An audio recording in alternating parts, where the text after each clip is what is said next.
One day, Thomas was at the quayside of a small village. The early morning catch of fish was being loaded into his trucks. The work took a long time. The fishermen were using old equipment and Thomas was worried. "I'm going to be late for Henry at the docks. He won't like this. Please hurry up," and Thomas was rudely interrupted.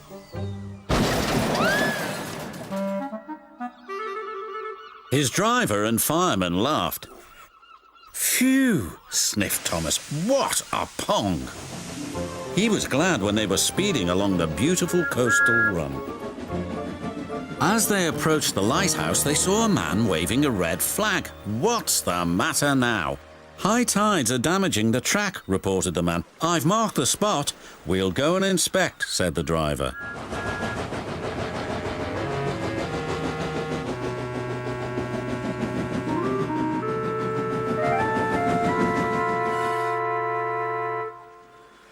"It would be dangerous for heavy engines like Henry," agreed the driver, "but for Thomas it's safe enough." The guard left a red oil lamp by the damaged track to warn engines. "When we get to the docks, I'll tell them to close the line."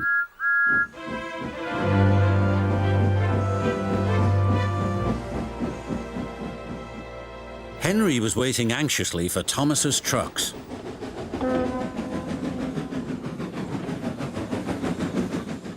"Why, you're late, and that smell is making me ill." "I can't help it, it's the fish," replied Thomas. "And there's danger on the rails, that's why we're late." "Huh, you're the only danger on the rails, Thomas. Now stop wasting time and get your trucks hitched to my train."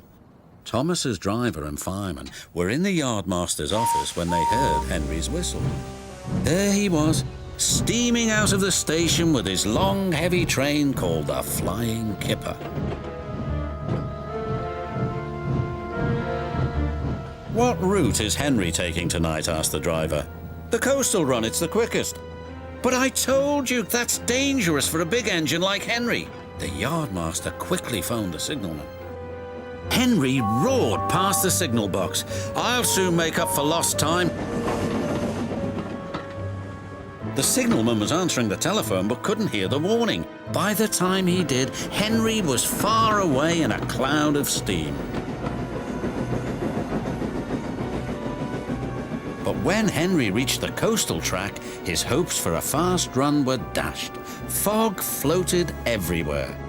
"I can't see," cried Henry. Nor could his driver.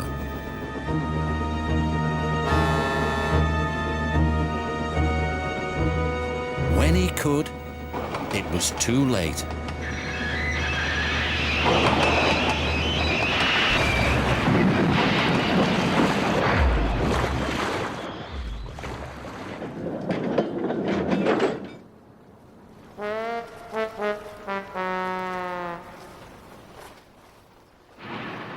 As soon as the tide was high enough, Henry was craned out of the water. "Engines don't swim, Henry. You were meant to deliver fish, not swim with them," said the fat controller. "You should know that by now." "Yes, sir. I'm sorry, sir." When Henry arrived at the docks, Cranky the crane looked down at him disdainfully. My, Henry, I expect you'll have some fishy tales to tell, but take my advice, have a long hose down first." "Pah!" hissed Henry, but there was worse to come.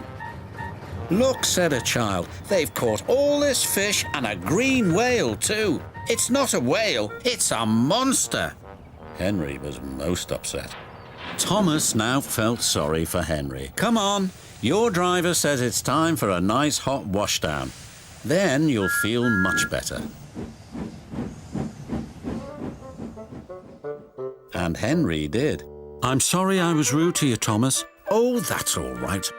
But can you smell something?" What?" asked Henry nervously. "Fresh air."